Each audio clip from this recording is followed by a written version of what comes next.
案情的部分我不能谈，好，不过我绝对没有问题。长官，领广告跟就爽啊。戴口罩这个。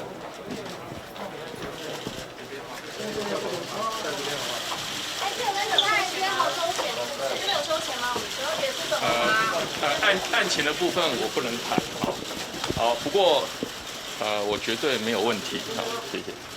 好，聊一下买的吗？听到交保的心情怎么样？因为从礼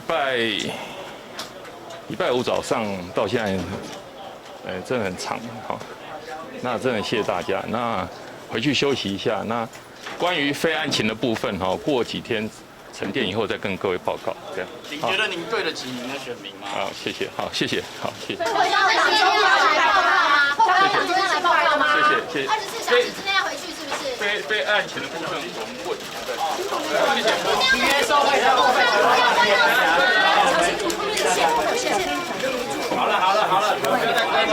那在这一次的申请羁押的人数里面，一共是有10位。那其中有4位，就是编号3的苏先生、编号5的廖先生跟编号7的陈先生，还有编号10的赵先生，目前是具有立法委员的身份。那另外一位是编号8的徐先生呢，他是目前某个政党的这个党主席啊，在申请羁押的时候是党主席。那目前呢，裁定的结果呢是除了编号8的徐先生呢，他是交保80万元，而且禁止跟本案的相关证人联系跟勾串。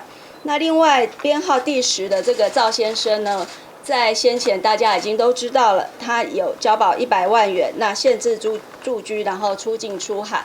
那这个赵先生的裁定出来之后，我有看到媒体有说检方要提抗告，但是跟各位报告一下，就是说目前本院尚未收到这个抗告状。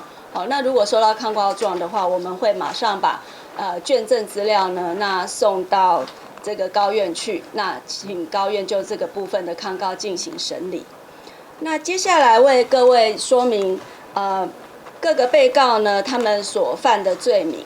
那各位手上有一个表格哈，那有用这个色块来区分。